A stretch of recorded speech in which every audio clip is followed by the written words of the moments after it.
Morning. She's going to Oregon. It doesn't matter.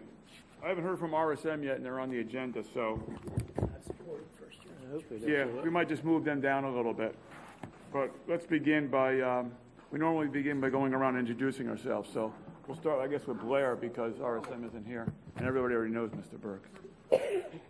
Blair Littlejohn from the General Counsel's Office. Maureen Warner, Principal Rep. Maria Lloyd, Principal, Limestone Creek. Attorney Chief of Staff. Debbie Manso, Audit Committee member. Dave Talley, Audit Committee. Noah Silver, Audit Committee. Chu, Inspector General. Elizabeth McBride, Inspector General. Joyce Edison, Inspector General. Ron Bennett, Audit Committee. Mike Burke, CFO. Office of Inspector General. Anna Santana, Inspector General.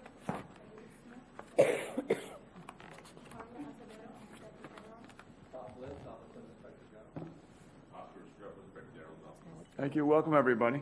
Okay. Do we have a motion to approve the agenda? So, second. Okay. All in favor? Aye. Passes. Okay. The minutes from last meeting. Any motion to review anybody review the minutes and a motion to approve them? So moved. Second. Okay. All in favor? Aye. Okay. Very good. Unanimous. Do we have any? I don't think we have any public comment. However, we do have a couple people we want to introduce. I think this might be a good time to do that. And as I said, RSM isn't here, so maybe we should have a motion to move them down until we're ready to review. Maybe, yeah, until they're here. Yeah, we don't have to figure it out. How's that? Is that all right? Can we move them indefinitely? We'll put them later. Is that all right? Everybody okay with that? Yes, that's okay. fine. That's fine. Okay. Mr. Chu, you have anybody you want to introduce? Yes, I would like to have my audit director, Wendy Law, to come introduce his new staff. Yes, I just want to introduce one of our new senior auditors. She just came on board at this past week. It's Carla Acevedo. Carla, can you come over?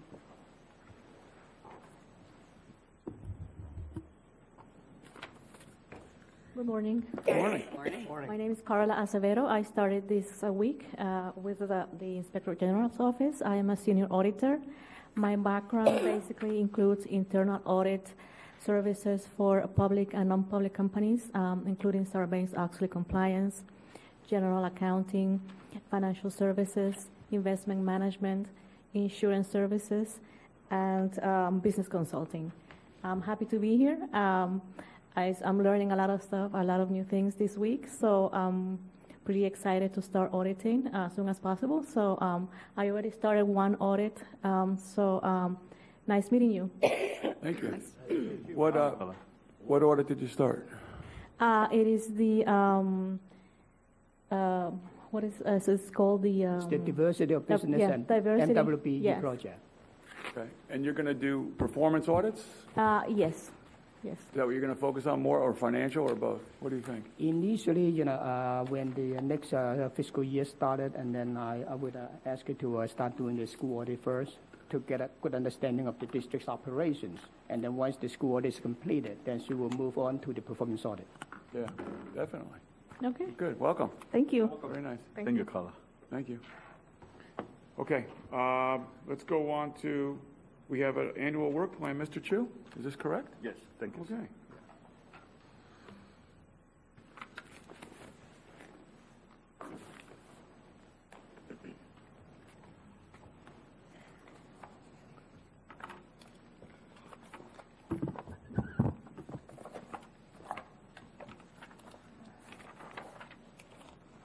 And the work plan is, if you have the hard copies, it's on the beige color. Again, this is the time of the year we bring this to the committee. This work plan is comprising of the projects that we feel like it's worth the time for us to spend our resources. We receive input from senior staff, also based on our risk assessment, suggestion from staff, and also our record that indicate certain areas that we should focus on. For next year's audit, we are planning to have 10 new projects identified under B, 1 through 10, and also under A, which is a school internal funds for all the schools. This is a requirement by the state law and also DOE rules that all schools be audited once a year. True. When you Yes, say sir. when you say new projects, you mean projects that will start and hopefully be completed next year? Correct. Okay, Correct. not new that you've never audited before? No. Right, okay. For Because those- I do see some actual a project or two here that I've never seen in the plan before. Yeah.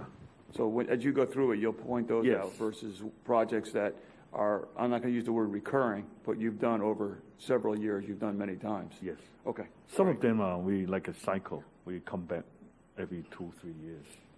And you look like you're on par, since a lot of the committee's been around for a while. So 25, I'm just going to break down, I know you're going to go into details, but I know, especially Mr. Bennett, we look at this, about approximately 25% of the staff's time will be spent on new audits, Correct. right? Correct. Okay, some of it, obviously, and then, of course, another 20% or 17% of the school audits. Okay, It used to be like 30, 40, 50%. Absolutely So correct. it had gone down substantially. used to be quite a bit more. Yes. Yes, absolutely. Okay, go ahead. Okay, please Since you're talking about the internal funds that we're averaging about two days per school, averaging. So compared to other school districts, you'll be amazed that we found out our neighboring county, they spend 2 weeks in average per school.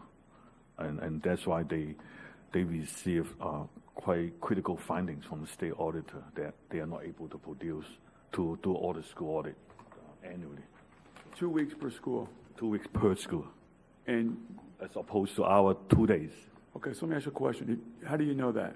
Well, we're asking our neighboring, and we try to benchmark how we perform to other jurisdictions. Do we have their scope of their audits?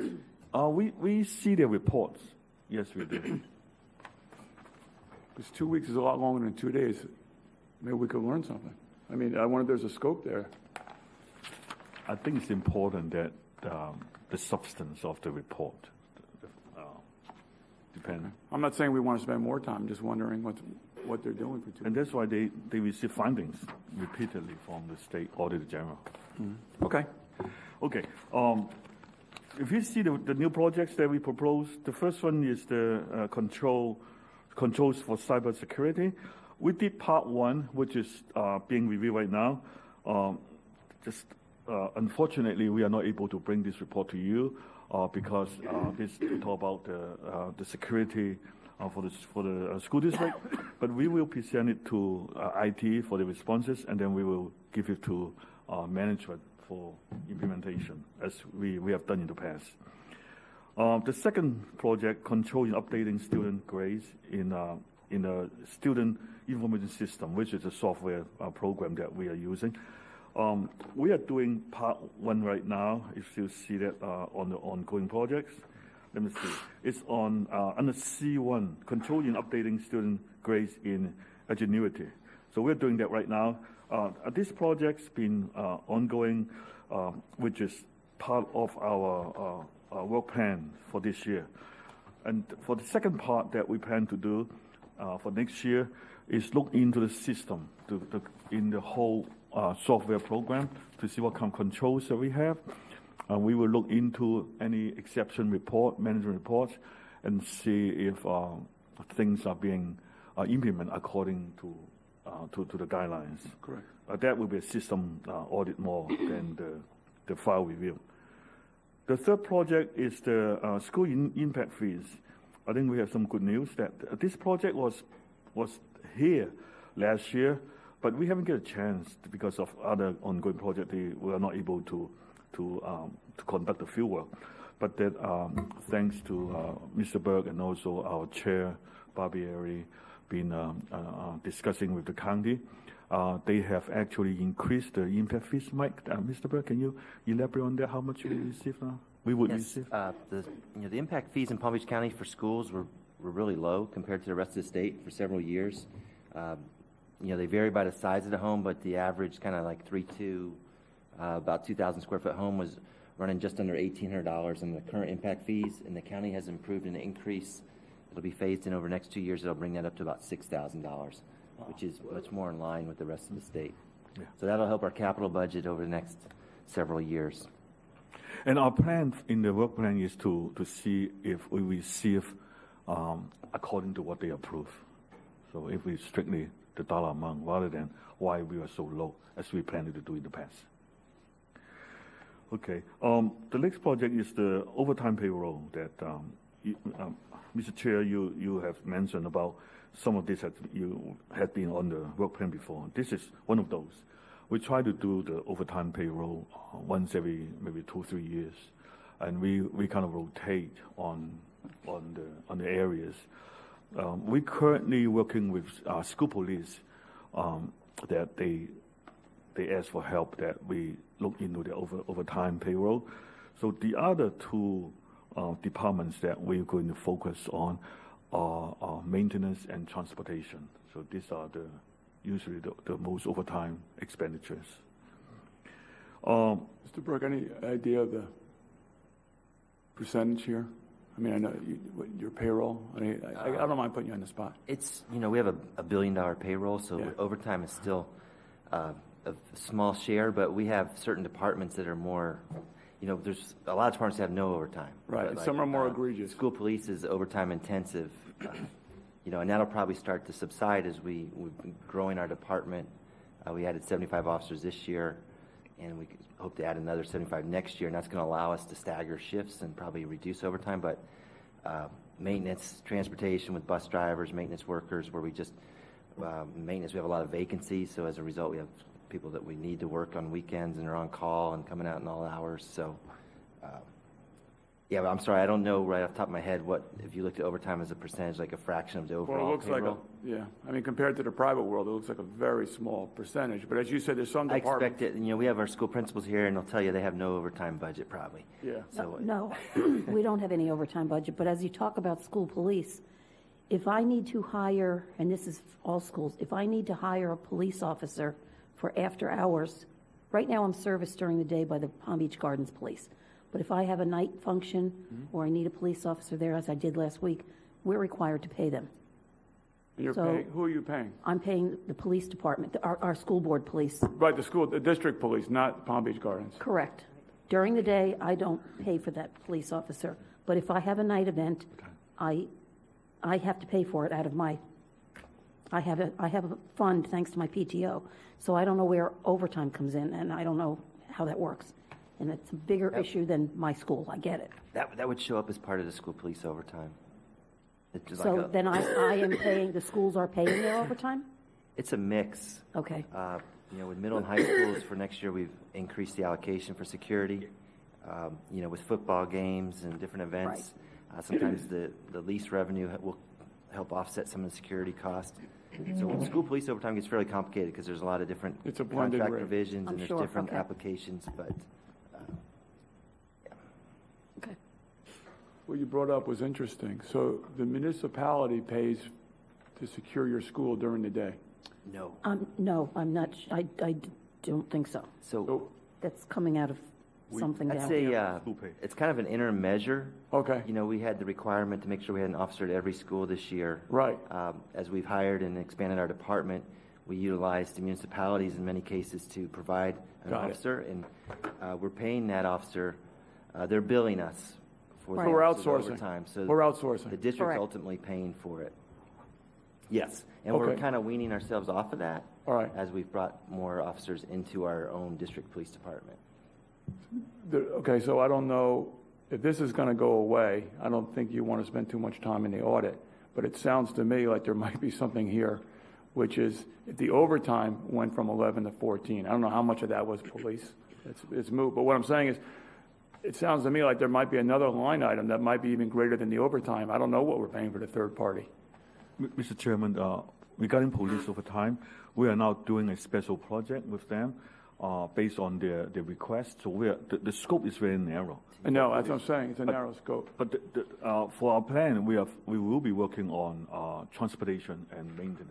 So I understand. so school police is being done right now. I don't know. Interesting. I don't know where it came to that. Okay, go ahead, please. Okay, the next Yeah. project is the payroll compliance. We have some input from the committee here. I think that the focus of this one is to see the legitimacy of employees. Mr. Bernard used the word ghost employees, so I think this is one of the focus we're going to test to see are we paying employees who are working for us, make sure that they are. The next one is the use of P card for travel expenses. We have recently received some referral to our investigation that there are some concerns regarding the use of P card for travels. So we will pick a few samples and review them. Background checks for district employees and vendors. The state law allows and authorized different political jurisdiction to issue the badge within like a year or 2 years expiration. So some of the vendors or consultants working for us may have completed their job and assignment, but they still have our badge. And while having our badge, they are able to go to other government facilities using that. And then we have received some referrals for other agencies that their vendors' badge may not be any more valid because their jobs expire. So we will look into the control to make sure that how to control the vendors if they finish the job within the school district, that they no longer can use our badge to go to other facilities. And this is part one. Part two is the consultants or other vendors who appear in the school premises. We want to make sure they are all clear through the security check. Every now and then you see our findings in the internal funds audit that we take exception if a school hire a consultant but without a consultant contract, because the consultant contract clearly stated that they have to go through the security check. Right. And without a contract, there is a risk that the consultant may not have gone through the review process. Okay. The next one is the fundraising through crowdfunding.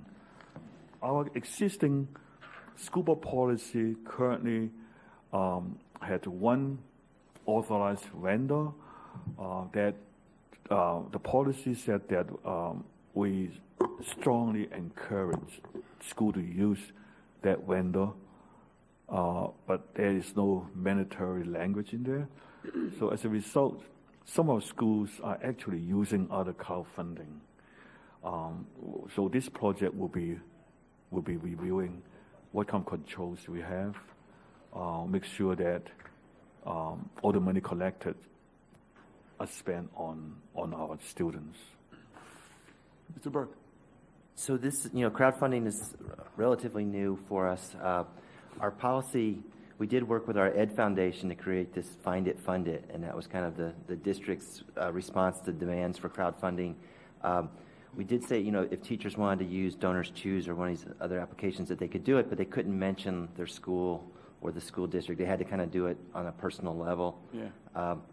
We are working with this group, Class Wallet, that's across in many of the big districts in Florida, and it started with, we have this state allocation where teachers get $300 for class supplies each year, and we have to track the receipts and and get all that information to satisfy the IRS. But Class Wallet's got a good application that allows the teachers to, it sets up basically a virtual wallet for them, and they can shop online or they can scan their receipts by phone. And it takes a lot of the reporting burden off of us and the teacher. So we're putting that in place for next year. One of the benefits of that is it also opens up as a crowdfunding application that's going to allow us to expand and start using some of these more popular crowdfunding sites. Good. So we're working that through. It's going to require an amendment to the board policy.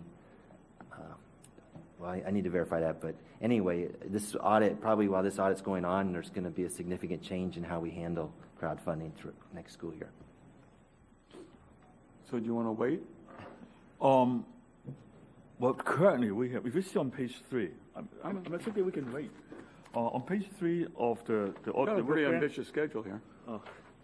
It's going to be open up. Yes, we could always wait, absolutely. I mean, you're looking for input here, right? Yes, that's why we presented to you, the committee, that we'll make adjustment and then we will have a workshop with the school board too. Right, okay. Just for your, for the curiosity, if you see page 3 on that beige color page, Yeah. under item number 8, Yeah. that currently we have, how much money? We have almost $1 million Yeah. as of May the 8th, that the donor choose and SNAP, they raised a lot of money, $1 billion for fiscal year 18 and fiscal 19. So Right. it's a lot of money. Imagine that doing the regular fundraising for the school, that we have quite a few findings. But for this thing here, we have no control at all. So we will make sure that our kids are protected. Of course, we're going to defer it until it's clear that what we're going to do, the school policies, and then how we're going to approach it. But you still have each one of these fundraisers, I understand it's the $1 million, but they're still going through the same process and the same internal controls? No. I don't think so, right? No, it's not the same thing. No. Our Some audit of the scope doesn't cover. crowdfunding website, they don't give you the money directly. They will, the fundraising sponsors will request for certain items, and then they will make the purchase and make the payment for themselves. Right, credit against that. But have you received a lot of complaints? No, but now, the school district had no idea, had nothing, no record. Yeah. So I just want to make sure that if they're using the names of the schools and our kids' activities, Okay, I understand. So they're going outside the normal procedure of the fundraising by using the school. right now that principal has authority Right. to know how much to raise for what activities and what we're going to sell, what we're going to buy, and then do we have enough money? If the school if the fundraiser cannot pay the bill, Maureen, correct me, you have to pick up the tab, right? You have to pay. Right. The school has to pay. We understand that. I've got to find it somewhere. Yeah. Right. But before someone initiates for any school, they go through the principal. Even if it's this source or no? No, No, not with crowdfunding, this. no. I see. Teachers have carte blanche to do. So why did we allow that? That's a good question. How That's can you why stop them? There's no controls right now. That's why we put it here at the plan. And actually, we did So why would you have a- defer it? Why wouldn't you move it up to the top? Well, because of your question, Mr. Chair. Wait.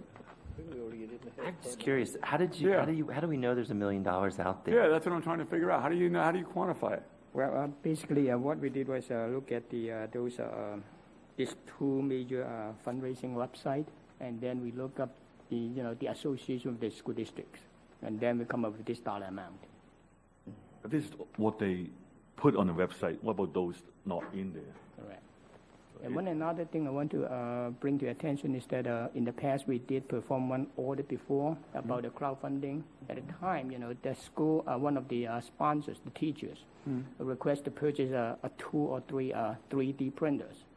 But there was some confusion there. The teachers thought that the 3D printer belongs to Them, to him. himself, Yeah, I remember not that. to the school. Yeah. That's the confusion there. Even though they used the school name to make the fundraising. Yeah. Well, we're not confused. The teacher was. The teacher confused it. Yeah, we're not confused. Mr. Bennett. Maybe if they use the school name, the only thing that you're due is a royalty of some sort. I mean, I'm not an attorney, but you could be getting into some sort of legal issue here. Can you deny them to keep, if they're using your name, clearly, you have some legal interest in it, but that doesn't necessarily mean you can just go stop them. Mr. Chairman, our current Looking down at where? our current internal funds rules require Everything that raised is a school property. using the name of school, Yeah, using our student yeah. as part of the fundraiser, Yeah. and then within the school property, the money should go through the internal funds. It is an internal funds requirement. Sounds to me that we maybe need to look at the policy. Well, they will, I'm sure there's some type of policy, but maybe go back and reevaluate what's really needed, especially if the principals of each school have to pick up what is not funded, but yet they don't even get a say in whether that event even occurs, or however you want to say it. So maybe You're good. as these sites start, it's hard to manage teachers, individual teachers, if they're putting something up on a GoFundMe or whatever these sites are. I'm not even up to speed on what all these sites are that they can raise money. So it's very hard to control and to manage. I can't imagine if my 100 employees at the town started doing GoFunding on behalf of the town and here, or events, and I didn't know about it, and now I have to fund something that's short. So I would just go back and start with the policy, whoever is responsible for that, with input from the Teachers Association. Okay. I Moving want on. to defer it. This is a very interesting project, though. I mean, because we hear so much about crowdfunding. Next one, let me see, crowdfunding. Oh, an enhanced cash count at selected school. We try to do it once or twice a year. We did come back to the audit committee that we report one. Good that we did not have money missing. We have done the second one. Good news again, no money was missing. And we did find some normal non-compliances. And that report should be coming back pretty soon. So we try to put it in. And also, remember last meeting that we present our internal funds audit for district-wide. The number of findings had gone down. The number of schools no finding had gone up. So it is a good improving sign also, as well as Mr. Bird's division, that they help out the principals and teachers fundraisers to put in new reminders. So I think collectively, the school district had improved, has come a long way in control of fundraisers.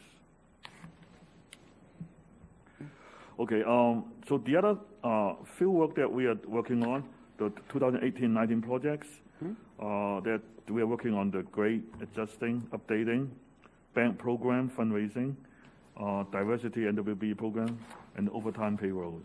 So these are in the fieldwork stage. And also that just want to remind you all that Randy just mentioned that once we finish the internal funds audit, all our resources will be put on the performance audit according to the work plan. That's what we are doing right now. And then we also have report preparation. Cybersecurity part 1 is completed. I'm reviewing it now. Number contract, compliance, same.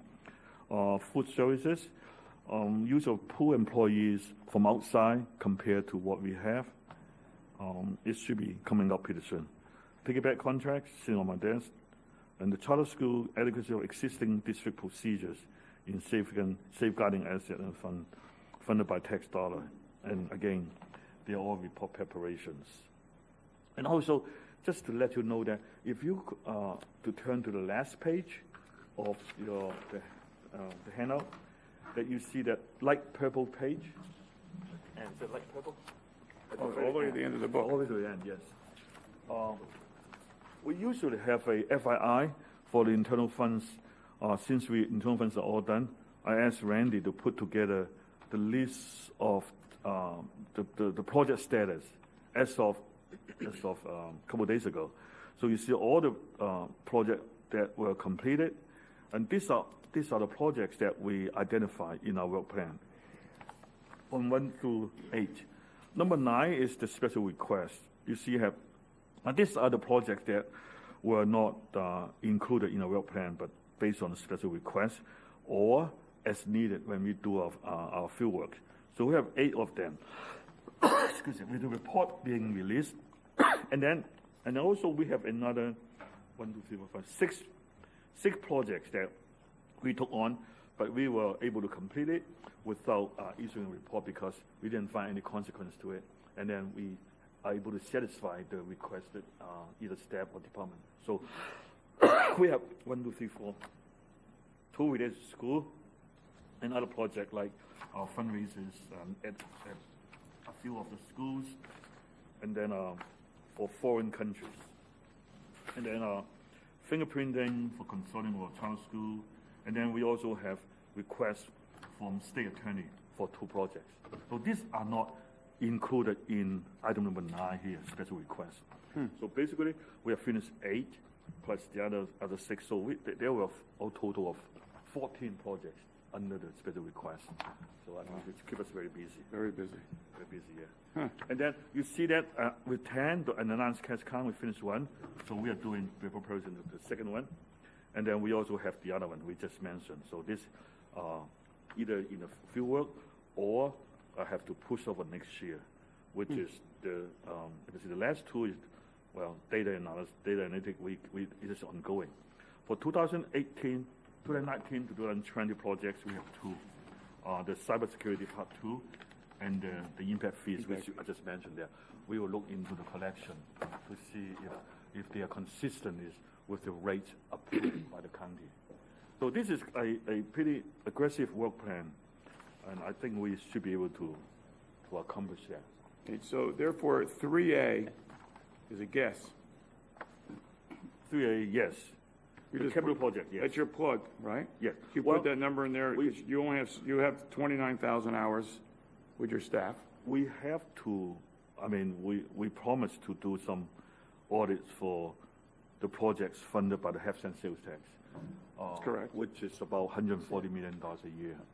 But that's in 2A? That's in 3A. I'm talking about 3A, 1 and 2. No, I got that. How about 2A? 2A, investigating initiative. Oh, the 2A is investigation. I That's understand. everything that come in the hotline. Yeah. Referral, calling. But you don't know. We don't know. We don't know. We just sent out our semi-annual report to your attention. In an average, I think we receive about 100 and 150 calls from hotline every year, and then we have other referral, either phone calls directly or people stop by, and I think the number has gone up a little bit, but steady. With this 7,000 hours, is that, Investigation. no, I understand that. Are there certain people that only do investigations, or can anyone in your staff do it if you get inundated with investigations? Okay. Now, if we are auditing according to internal funds on regular audit, and then when we come to a situation that we need to refer to investigation, then we do that. So we have to be very careful, because once we start the investigation, the process is different. I understand. And then By the same auditor, or do you only have certain people that are doing the investigations? No, we have a separate group doing investigation. Currently, we have 3 investigators, 1 intake coordinator, and then 1 director. And so they are very busy. In fact, No, I know they're busy. What I'm saying is you have 7,000 hours here. Yeah. It jumps off the page to me. I don't know about anybody else. Everything else is a few hundred here and there, and you have 7,000. These are all. Right, so that's all of it lumped together, because you don't know what they're going to be until they happen. Right. Right.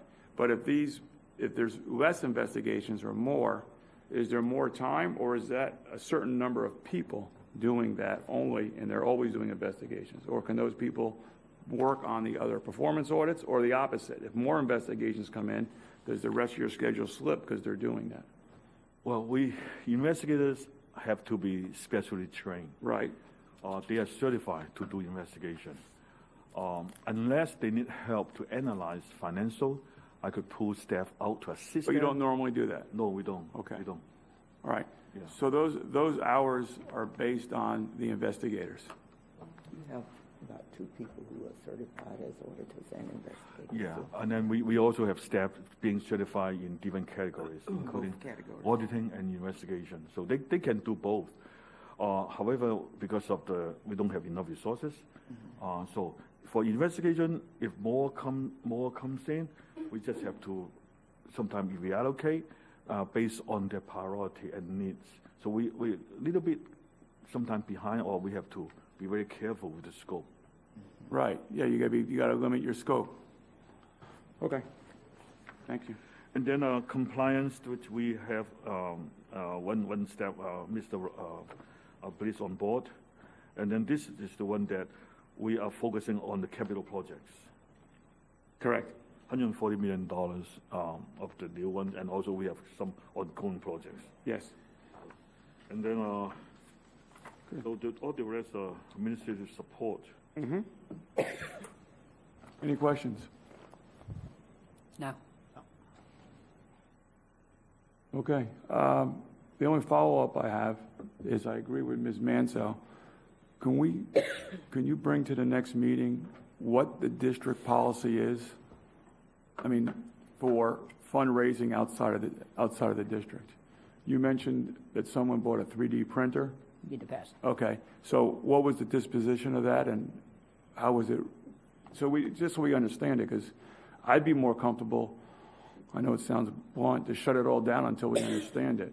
But, and I mean, the teachers have been raising money now for, I don't know, 80 years without using it. I understand it's convenient. I don't know how much more convenient. I don't know if the district itself, I know we don't have IT here, if they could set up their own system for doing this fund. Well, But it's, that's kind of what we've done. I mean, just first, the policy is if you're raising money on behalf of a school or a district in your professional capacity, the property belongs to the district. okay, so that's one, but they're That's still one. raising it outside So of the district. the situation, I think, is that we've created, we worked to establish a district kind of app, just Find It Funded, that works through our Ed Foundation. Right. That's not as popular as some of these other Donors Choose. Some of these, I think it's Donors Choose, is every now and then you'll have like a wealthy benefactor that goes in and pays for or contributes Right. for any outstanding teacher fundraising request, and it's gotten some national attention where people will come in and just be benevolent on some of But these that's sites. rare. So, Right, but we've had that I guess before. we have kind of, we haven't, our Find It Fund It hasn't been popular enough to rein all this in. So that's why I was mentioning the class wallet, because I think then we can have a vehicle where teachers will be allowed to use those more popular sites, but it will be, if they're doing it, it'll be, within the district, within their school, the property will have to come to us. So the class wallet would funnel through the internal funds. Yes, it'll integrate it. So then, going back to the policy, we could either look at the policy or amend it to say they have to go through that. Yeah, the That's what we're policy looking will at. probably have to be updated just to that we're going to add another option besides Find It Fund It. The policy now says, though, if you go outside of Find It Fund It, then you're on your own, right? You should have no affiliation with the school district. Maybe you're raising money because you lost a relative. This crowdfunding is becoming pretty prevalent. So anything they're doing outside of our Find It Fund It with the Ed Foundation should not include the school district's name. So obviously, though, if I didn't realize we had $1 million that we were able to identify how much activity's out there in these sites. Yeah. Okay. And somewhere I thought I read that it was voluntary not voluntary, recommended for the teachers to use the site, but it's not required. Right. It's recommended to use Find It Fund It, but there is a requirement if you do not use it, you should not be using the district name or your school name. Okay. That's Mr. where we Mr. have Wall. There about the 3D printer, it's already resolved it. The printer returned it to the school already. Yeah. Well, no. Okay. I'm not worried about the printer, right? The overall policy. But thank you, Mr. Rand. Chairman, Ms. Edison just came forward and remind me that we will have a 10:30 meeting after that, so we have to finish by then, since we're still on item number 1. Joyce, am I asking too many questions? Mr. Thank Bennett. you, Joyce. Thank you. Get me out of this. Mr. Bennett. No, You got it? she Okay, says we good. got to pick up the pace. So. No. If we need to, we'll move it to another meeting. This is all good stuff. Okay, thank you. Okay, so. Motion to accept? Motion to or- accept the report. Okay. Yes, second? Okay, so your plan's been, all in favor of the plan? Mr. Bennett? Aye. Sally? Aye, okay. Passes unanimously, Mr. Chu. And the work plan We'll go to the workshop. will go to the workshop with the school board, and we may put some more clarification on the crowdfunding. Good, thank you. Appreciate it. Okay, Mr. Bennett? I'm good with the thing, but the plug number there. Yeah. If we got time left over there, I think we ought to put more of it on this cybersecurity stuff. That may be the biggest threat facing just about everybody nowadays. I wouldn't mind seeing a lot more hours on that. Okay, we'll do. And that's the reason we Well, don't forget, we do have an IT department that, Yeah, and But I hear I you don't saying. know. I how understand. that works between Right. the two of them, but somebody needs to be spending a lot of time on it. That's why we put it as a part 2. I mean, we feel something. Hey, new I to- called it a plug. You don't have to call it a plug. A little bit more. I know. All right, good, very good. Okay, let's go back to the agenda. RSM, I know, I see him down there. Thank you. Good morning. How are you doing? Good morning. Good morning, everybody. Again, sorry for being late. Got stuck in a little traffic, but No problem. we have for you the audit plan and professional standards communication.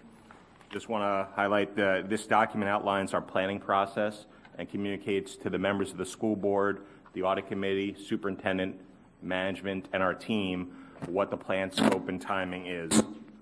So just going to page 2, the scope of the audit this year is going to be focused on the financial audit. The Auditor General is coming in this year, so they will be doing the compliance audit, but we'll perform an audit of the district's basic financial statements to make sure they're Hold on done. one second, Jerry. Yep. You have it? Okay. Okay. All right, so go ahead. Yeah, we'll perform an audit of the district's basic financial statements to, again, make sure that they're done timely, where they can file them as they need to. Also, we will perform the audit in accordance with the rules of the Auditor General of the state of Florida, and that also includes an attestation examination in accordance with the investment of public funds. Going to the next page, communication, one of the things that we just want to stress is, it's very important to have open dialogue with this committee, with the school board if there are any concerns at all. We do meet with various people throughout the district as part of our inquiries, but if you have any concerns, please, we're here at the meeting every month. Reach out to us, or I'm sure the district can give you our contact info, and we'd be happy to address. As far as the auditor's communications responsibility on page 4, some of the key things that we will communicate timely is if we identify any fraud involving management and other frauds that cause a material misstatement. Also, any illegal acts, instances of noncompliance or abuse. Those items, it's not something that we wait till the audit's done. If something like that occurs, notification's done immediately, and it's always done a level above wherever the incident might have occurred. Also, if there are any disagreements with management, although we don't expect any, and also any significant deficiencies or material weaknesses, internal control would be communicated. At the end of the audit, we'll go ahead and on page 5 kind of highlight the significant findings and results from the audit, give you some input as far as the accounting practices, the use of significant accounting policies. Also, if there are any uncorrected misstatements, any difficulties that were encountered during the audit, any disagreements with management, or any material misstatements, those will all be highlighted in our post-audit communication to you. Next, on page 6, just want to reaffirm for everybody that our firm and our subcontractor that works with us are 100% independent of the district, so there's no issues there as far as independent standards. Next part is on page 7. Just the concept of materiality. The one thing to point out here is, given the nature of auditing and the size of the district, we cannot and we do not look at 100% of transactions, but we use materiality measures that are both quantitative and qualitatively based, where we look for where the key risks are, and we'll touch on some of those areas a little later. Next page has the audit team. For the most part, the members are consistent with the past year. No significant changes. Just highlighting again that we understand on the next page, page 9, the key people that we do this for are obviously the citizens and the taxpayers of the district, and also all the federal and state awarding agencies. We realize obviously we're performing testing and issuing independent opinion for them, as well as the school board members and the audit committee, so that they can carry out their oversight responsibility. And then also for the superintendent and management, so they can go ahead and improve operations wherever possible. On page 10, just to highlight, our audit will be performed in accordance with generally accepted auditing standards and government auditing standards. Page 11 just highlights management's responsibilities. One of the key things to make the audit go efficiently is having a cohesive relationship with management. We've been fortunate to have that in prior years. We look forward to that again. And, but there are a number of things. The important thing here is we don't prepare the financials. We don't generate the numbers.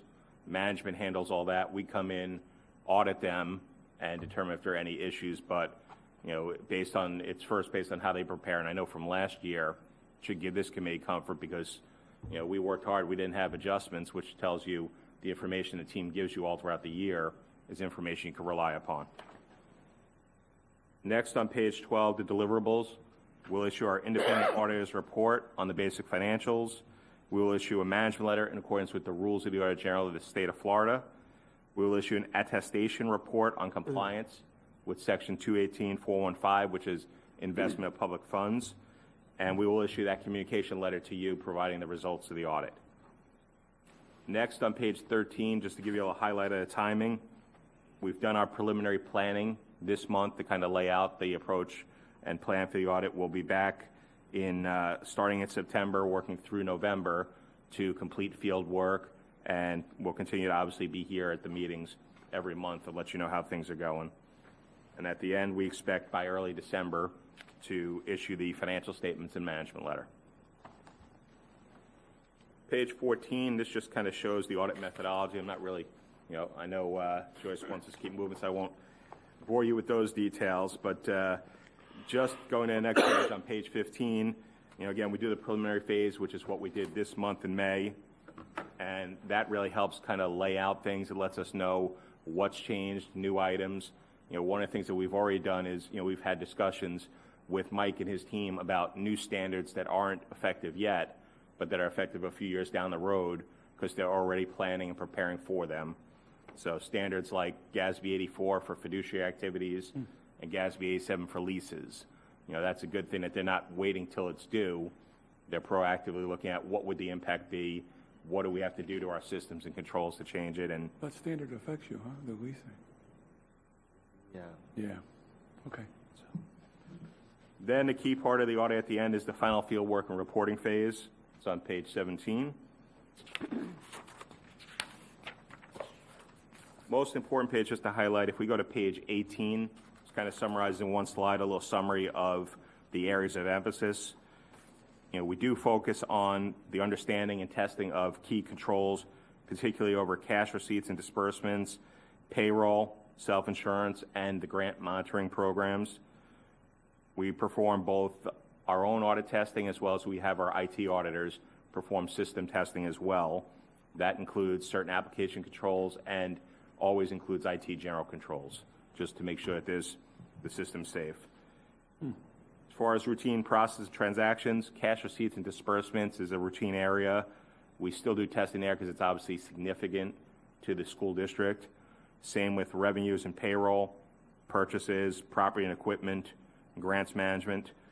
Going down on the bottom left, the estimates, this is the area where usually specialists are involved and is the most risk of error because there's judgment involved. The key items here to highlight are the first one, which is self-insurance, and the last one, which is the retirement and other post-employment benefits. For those, the district relies on outside specialists. What we do is we have our own consulting actuaries on staff, different people who specialize in self-insurance or retirement benefits. They perform a review of the report from the outside actuary, and they also advise us as far as any concerns over either approach or qualifications. Then the last part is the non-routine process of transactions. If there are any debt issuances during the year, that's something we pay close attention to just to make sure everything's properly recorded, the new proceeds, any refundings that may occur. Also, during significant or unusual contracts, and sometimes there'll be unique deals entered into, so we focus on those, and also any interlocal agreements. The rest of the pages kind of go into a lot more detail on the actual audit procedures, but at this point I'll go ahead and just open up if you have any questions on the audit approach or timing. The only question I have goes back to what Mr. Bennett said before about cybersecurity.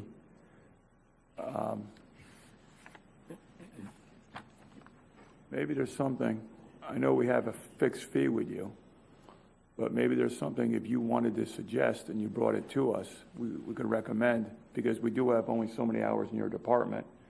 And although your people are experts, they have experts as well. Maybe there's something, if you think we're missing something or you could recommend, I think you should bring it to the committee so we could at least hear. I mean, I don't know how well we're covered. I think we're covered pretty well, as you said, and you're doing the audit. But if there's something for belts and suspenders that you think could be implemented or suggested, we'd like to hear it. And either we'll take it on internally as part of some, a new program for one of ours, or, maybe we'll hire it out. Mr. Burke? I just wanted to add that our district does contract for what we call penetration testing each year. Right. The Florida Auditor General, as part of their audit every couple of years, they focus, they cover a variety of topics, but including cybersecurity and our IT controls. And as a result of Mr. Chu's previous audit on cybersecurity, we added a director of IT security about a year ago that holds the credentials and all that. So we've got a team in place that's their sole focus. We've also purchased cybersecurity insurance, and through that policy, it came with a lot of benefits, not just in the event of a breach, but also, some professional development support, basically, and legal support also if needed. When you have to look at different incidents and determine if there was truly a breach or not. So, but it's a hot topic. Every time, if I get the chance to go to a CFO conference, it's usually at the top of the agenda because it's just become such a threat. So, I just wanted to let you know we are doing some other things outside of this. No, thank you very much. Okay. Mr. Bennett will sleep better now. Oh, and if I could just add on that, eternal vigilance. Just want to add on that, the cybersecurity part is one thing, but really where we find a lot of the issues is, and we do specific things around social engineering. That's something we'd encourage as well, because usually what happens is it's not necessarily the system itself, it's the user interaction that, people will get tricked into doing things which will make you vulnerable. And so that's something, our people, we have white hat hackers, they do all these things where they'll happen to drop a USB drive somewhere and see if somebody picks it up, plugs it in the computer, and immediately they get a message, so it's kind of, you can train the people on the behaviors, on what you should and shouldn't do, because that's where your real exposure, one of the key, plus everything Mike covered is enormous as well, having that protection and monitoring. So we do have a requirement that employees complete a security awareness training program every year. Any other questions? No? Okay. Mr. Friedman? Yes. How many years have you been auditing the district? This is your fourth? Yeah, it's fourth year. Okay, good. All right, so I like that. And how much longer is your contract? I believe, we have one more year under the current contract. This one right now that you're going to be doing? Okay. Well, no. This one and one more? This one and one more. Right, because we did three this time, right. Okay, good, excellent. Thank you very much. Sure, Good. you're welcome. Okay. I guess I got to go to the agenda. Do we have anything else, Mr. Chu? We have I'm teasing you. one more. I know. Where were we? Proposed annual work plan. What's number 6? Accreditation final report. Commission for Florida Law Enforcement. You want to tell us about that, Yes, Mr. Chu? Mr. Chairman, I think we give you some a brief letter at our last audit committee meeting. Yes. And we have just received a detailed one, which state I think on the blue pages. Yes. That the commission has invited us to attend the accreditation award in sometime in June 26th. So, and this letter lists out everything that they tested. So they give us a passing mark that they recommend to the full commission to accredit us on the investigation side. Mm-hmm. So they speak to the quality and the existing practice that we have that are in full compliance with the accreditation requirements. Excellent. Thank you. I like that. Very good for you and your team, of course. Thank you. And we have another report right after that, yes? How did you do with the peers? I've met with them. Yeah, we are doing, well, of course I would say good, and it is good. Oh, it is? It's on the white page that you see that they said that they found no reportable instances of failure to meet standards, and then there are no limitation or qualification on opinion. So this unqualified opinion. And then they pointed out that they call it distinction that we have on the 3 areas: audit, investigation, and also compliance and quality control. So so they list out some of the things that recommendation for us to recommend, to implement. So what we plan to do is to come back, have a action plan So most of these are very kind of minor, and in fact, a couple of them have been, if it was clear that... Well, one's moot, isn't it? Yeah. One is moot already. Yeah, like the CPE, and also that the other one is that the standard that will be becoming effective after this fiscal year, and one is next year. So they recommend us to put it in our manual to make sure we are complying when the new standard is becoming effective.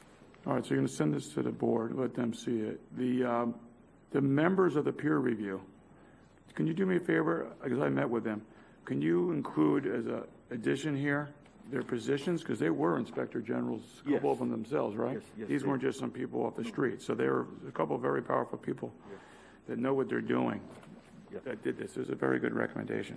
So if you don't mind, before I talk to the school board about it, I'd like just to have each one of the team of the peer review, their position. Yes, we do that. Okay. And then if you can see just want to bring to your attention on page 2, 1, 2, 3, 4, 5. The 5th paragraph at the very end, if you can find it on page 2.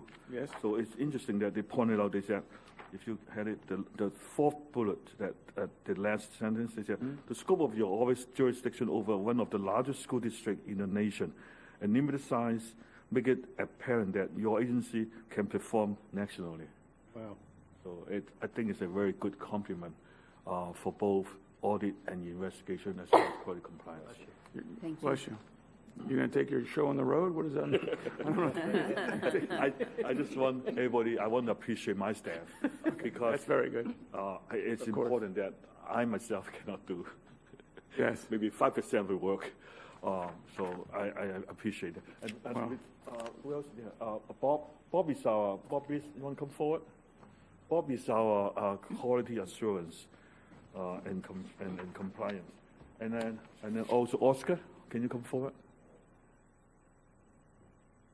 Oscar is our investigation director. Right. So, I mean, they have been putting a lot of hours in make sure that we meet all the requirements and standards and producing good reports. Well, this whole paragraph is what's important, which I like. It's not just that you could do it. What they're saying is that the quorum, right, your standards and your processes are excellent. So, excellent work. Yeah. Very good. They help make sure that we are complying with everything. Yeah, very good. Not just us, we have many other people that have been Yeah, well, we know it's not just doing you, a very Robert. good job. Thank you. Excellent. Thank you. Yeah. Very good, Mr. Chu. Thank you. I'll make sure I bring that to their attention. We have an analysis on accounts receivable. Yes. Mr. Chair, before we move on, Yes. before my staff come out, I'd like to give you a quick background. You will see on the base page, on page 6, the reason that we are coming back was because the committee at our 2 meetings ago would like to know the extent of how old the receivables are. And then if you see on page 6, a few of them had quite a big amount of receivables, like UB Kinsey, 57,000, Freedom Shore, almost 40, Lincoln Elementary, almost 30, and Banyan Creek, almost 30. So the audit committee would like us to come back with analysis to tell you that how old are they, why they are such a big number. So I have Anna here today to give you a quick report. Thank you. Welcome, Anna. Hi. Hi. Good morning, everyone. Morning. In response to the community request, we have performed an extended aging analysis of the account receivable.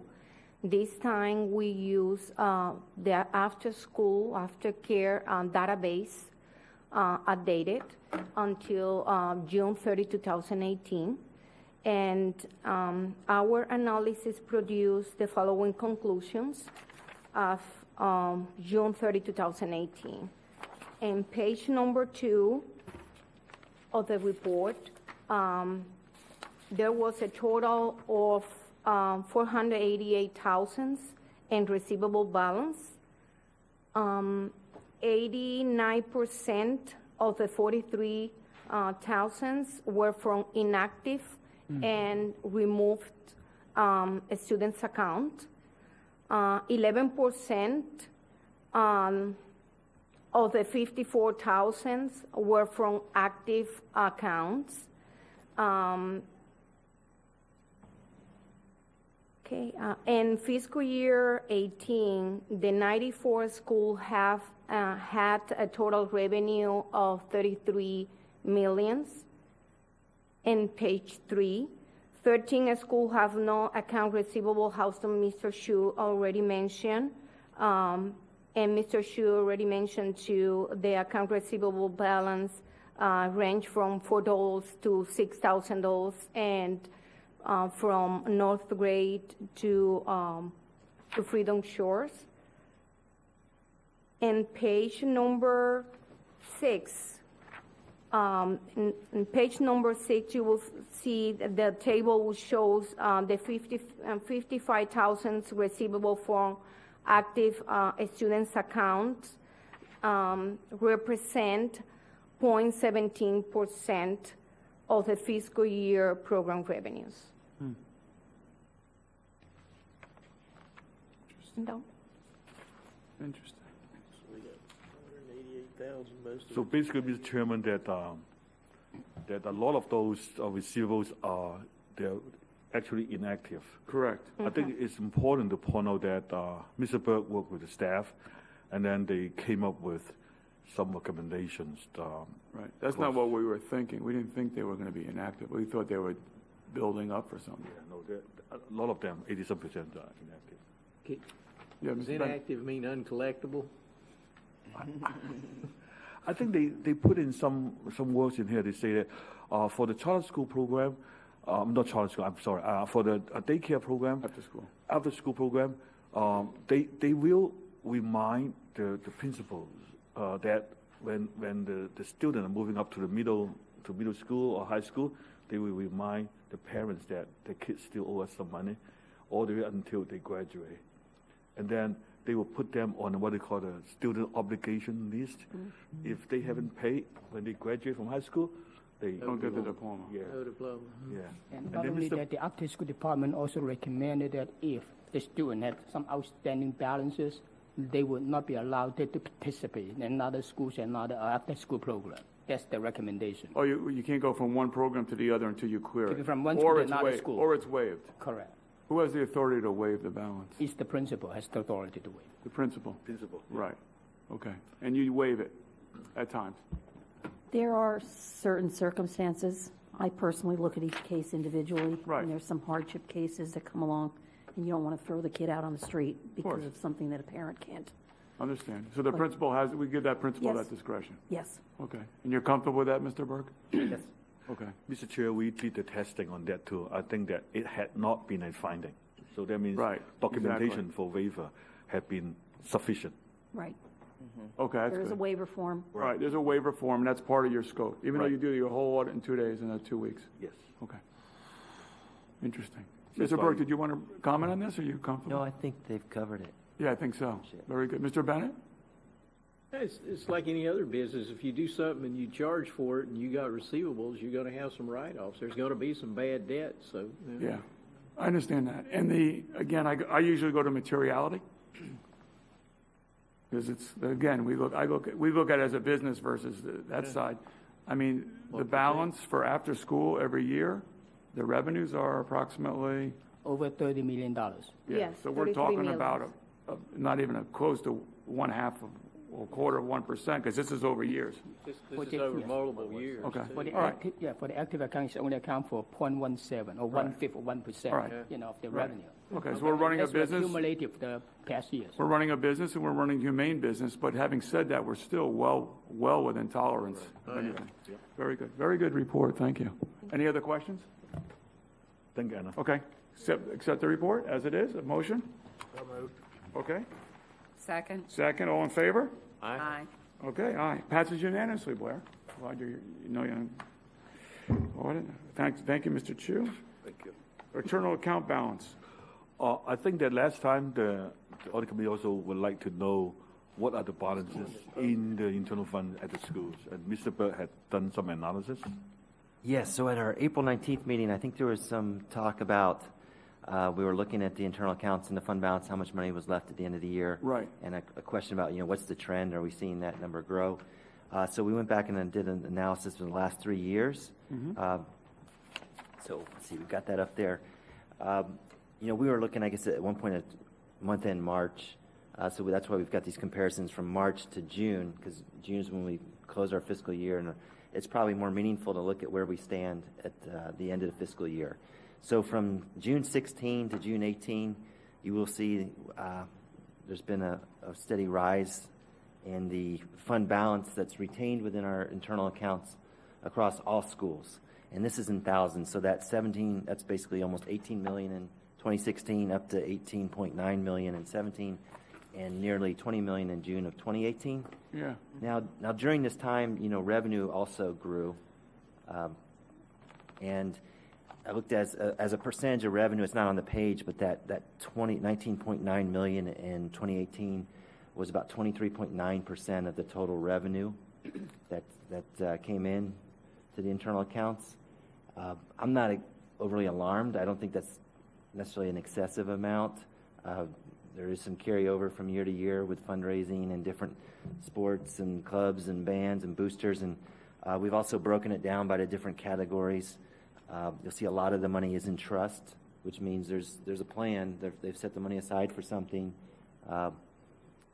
Just an example, I know Jupiter High School has a trust related to a memorial because we lost a couple of young men on a fishing trip a couple of years back. It was widely publicized, but there's a variety of things out there. This analysis goes on to list it school by school for the last 3 years. If you're interested, it goes on and on, but I think this at least gives you an idea of the trend. There is some growth in the fund balance, but I don't know if that's necessarily cause for alarm. Just do the top chart again. It's going up $1 million a year. Yeah, going back to Mr. Bennett's point, we just don't have any. We've proved out that it is going up. Almost half of it is in a trust, and what you're saying is that's to us safe because there's a purpose and it's earmarked. There's significant purchases that may take a couple of years. Like if a high school is going to replace their band uniforms, right? They can't normally raise that money in 1 year. So, multi-year funding efforts going on. And all the internal funds in gross, you didn't put the number there, but as you're saying, is the internal funds themselves are growing up. So the $1 million is probably a similar percentage every year, Mr. Bennett. So like 1 out of 80. It's a little more than 1%, maybe. Yeah. It's not huge. Percentage-wise, it's small. Percentage-wise, not huge, but what we like to do is look, as you know, we look for trends to see if there's anything here we're missing, and we say, how could we have not known that before? I think it has grown a little bit, but I think that's partly principals being conservative. If I was looking at this as a district and said, okay, we've got 83 million in revenue, and we've got 22 million in fund balance at the end of each year. If the revenue dried up, that would cover us for 3.5 months or so. Right. So that's where if we had 2 years worth of fund balance, then maybe. No, you're looking at the right way. Yep. I'm not saying you're doing it wrong. It's nice to be conservative. If we were a household and we were saying we're saving our money, everything's fine. Well, Mr. Bennett, I don't want to speak for Mr. Bennett. What we're looking at is we want to make sure something's not going on here that we don't catch, and there's money going somewhere that we had no idea about, and all of a sudden we say, well, how could we have not been aware of that? Is that correct, Mr. Bennett? Yes, sir. Okay. I mean, the other way I look at it is, is the money benefiting the students that are there and generating it? Are they going to realize the benefit within their, we understand that. within their experience here at the school district? But I think given the nature of some of these things that schools have to save and put the money away for maybe multiple years to get to where they need to be. Also, it'd be interesting. I didn't go further back, but I'm kind of speculating now. But I wonder if, like, when we went through the recession, did you see, the revenue taper off? And, right. Maybe things got leaner. So we probably need to go further back to test that. I don't think we need to. As I stated, the concern isn't that we're doing a good job and we're helping the students. The concern was that we're missing something. And between RSM and your department and the internal controls and the IG, I don't think we're missing anything. So that's the point. It is growing, and it makes sense that it's growing. We just wanted to make sure that someone turns around and says, you have $27 million, and why does it keep growing? What's the purpose of that money? Why is it there? And is it being guarded safely? Because the bigger it gets, the more, when something blows up like a bubble, then we have a problem. So we just wanted to make sure something wasn't happening there and we were caught off guard. But I think we're checking into it. I don't think you need to go back further, Mr. Bennett. Yeah. It just, it does seem interesting to me, and I appreciate the detail. I know you have more behind it of that, but since so much is in the trust, I mean, I'm doing in my mind the variances of each different category again, but when they do the school audits, they're looking at these balances. So they're looking at the balance every school, every audit. So it's not a system-wide problem, but there could be an aberration where some school is doing something, and that's what our audits find. Yes? Just case in point, 8 years ago, my PTO wanted a playground for their intermediate kids. It took us 5 years to get there, and every year we had a goal set just for round purposes, 100,000. Right. But every year, the cost of the playground, It costs building more. materials was going up, so Right. it took us 5 years. Right. But when those original kindergartners started Yeah. saving for that, Yeah, in 5th grade, they were able to play on the on playground. it, right. So it took 5 years to get yeah, there. I'm with you. Okay. And what does departments mean? Departments What's- means within a school setting, like the English department or math department. Science department. Yeah, science. Okay. Same for telescopes. Right. Okay, You have interesting. department chairs. And, Good. yeah. Right. Thank you, Mr. Burke. I think it's very good. I think it's, again, we can sleep better at night now, too. That's good. Thank you, Mr. Chu. You have an investigative report that you passed out already, didn't you? That's, Number 10? FYI, Right? Mr. Chairman. Okay. And you have the work plan status update. What is it? We just ran through that. We went, oh, yeah, you already Like- showed us like that. Double page. You jumped the agenda, Mr. Chu? How dare you? Okay. I know, Joyce, we're going to get out of here plenty of time. Upcoming audit meeting, June 20th. June 20th. It's a Saturday, so, That's a Saturday? No, I'm sorry. It's a Thursday. A Thursday.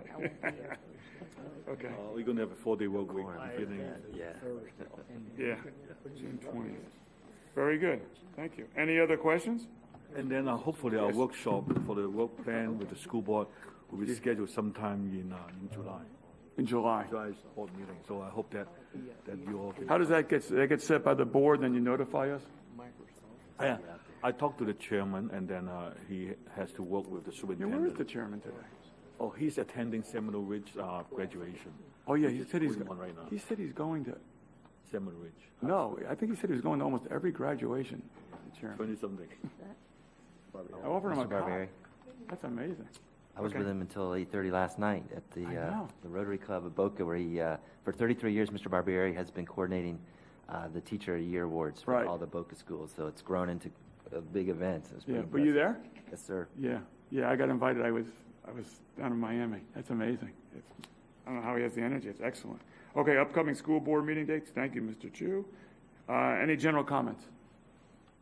I Okay. Yes. do. A Yes, couple Ms. things. First of all, Please. we received an email to go to the board meeting and watch that video segment about the Inspector General's office. I thought we were going to be discussing that today. Did I misunderstand? We No. want to give you some information about the school board workshop and discussion. It will be coming back to the school board for another discussion sometime at the end of July.